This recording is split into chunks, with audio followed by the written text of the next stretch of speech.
Janata Dal United के राष्ट्रीय अध्यक्ष शरद यादव मधेपुरा से जेडीयू के प्रत्याशी हैं। 1974 में पहली बार चुनाव लड़े और 40 साल बाद फिर चुनाव मैदान में हैं। उनके साथ हम जायजा ले रहे हैं कि वो कहां कहां प्रचार में जा रहे हैं, किस तरीके से वो रूबरू हो रहे हैं जनता से। सर, ये कहा जा रहा है कि आपके खिलाफ जो पप्पू यादव चुनाव मैदान में हैं, वो उनकी छवि एक बाहुबली प्रत्याशी की रही है, बाहुबली के रूप में वो चुनाव लड़ते रहे हैं। आपके खिलाफ चुनाव मैदान में है। विरोधी कहते हैं कि शरद यादव इस बार मधेपुरा में घिर गए। आप क्या कहते हैं? वो क्या कहते हैं वो जनता जाके पूछो।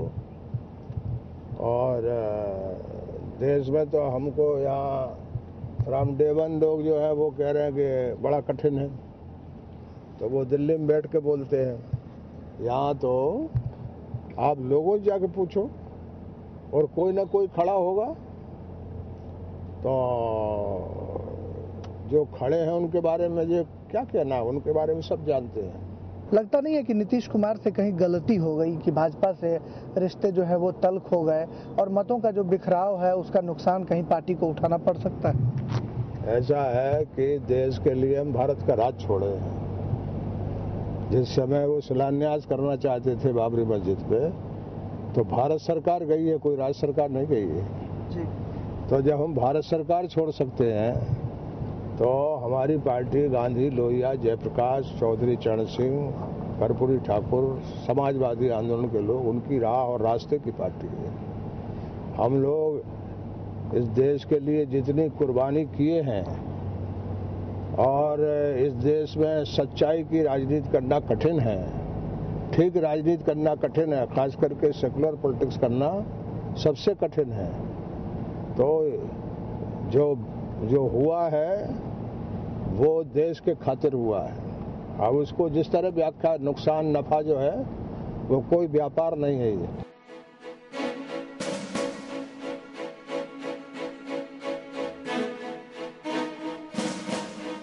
शरद जी आज सहरसा जिले के कई विधानसभा क्षेत्रों में अपने चुनावी अभियान को अंतिम रूप देने में जुटे हुए हैं। शरद यादव की छवि एक पिछड़े वर्ग और दलितों के लिए लड़ाई लड़ने वाले एक जुझारू नेता की रही है, चाहे सड़क से लेकर संसद तक। शरद जी, लगता नहीं है कि एक बाहुबली प्रत्याशी आपके खिलाफ चुनाव मैदान में है? मधेपुरा की जनता आपको अपार मतों से जिताती रही है। इस बार का जो चुनावी पूरा परिदृश्य है उसमें कहीं शरद यादव बहुत मायूस तो नजर नहीं आ रहे हैं? हम कभी जिंदगी में मायूस नहीं होते। और ये जो आप टैग लगा रहे हो, हम पूरे संपूर्ण भारत की लड़ाई लड़ते हैं। देश के जो 80% लोग गरीब हैं, वो जाति के चलते गरीब हैं, जाति के नीचे जात में आते हैं। वो मजबूत नहीं होंगे तो भारत कैसे मजबूत हो जाएगा। लेकिन जो ऊंचे तबके के लोग हैं उनके सवाल भी जो है वो उतने ही महत्वपूर्ण है, उनको भी हम उठाते हैं। जितना ये 2G स्कैम है, ये आपका कॉमनवेल्थ गेम है, आपका कोल ब्लॉक है, कौन ने उठाया?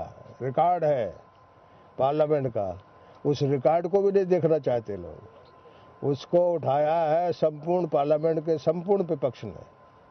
जितने मेंबर बीजेपी के उतने मेंबर हम लोग हैं बाहर के। भारत बंद हमने 2 बार किया है, ये बीजेपी नहीं कर सकती, ये कोई पार्टी नहीं कर सकती। इसलिए मुद्दे तो जो 10 साल से उठा रहे हैं, तब तो आज बीजेपी यूपीए एक्सपोज हुआ है। उसका लाभ लेने के लिए इन लोगों ने हमसे अलग रास्ता पकड़ा है कि फसल आ गई उसको अपन अकेले काट लो, वो नहीं काट पाएंगे।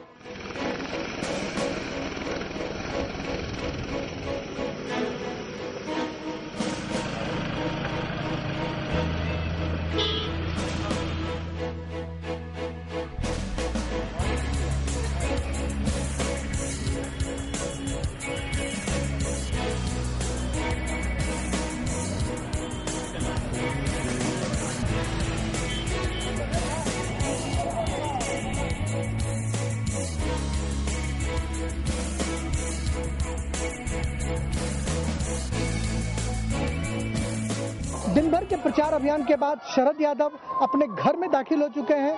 आज के प्रचार का यह आखिरी पड़ाव है जब शरद जी अपने घर, और यही इनका पार्टी दफ्तर भी है, यहाँ मौजूद हैं और अब वो कल के प्रचार अभियान पर निकलने की तैयारियों में जुटे हुए हैं।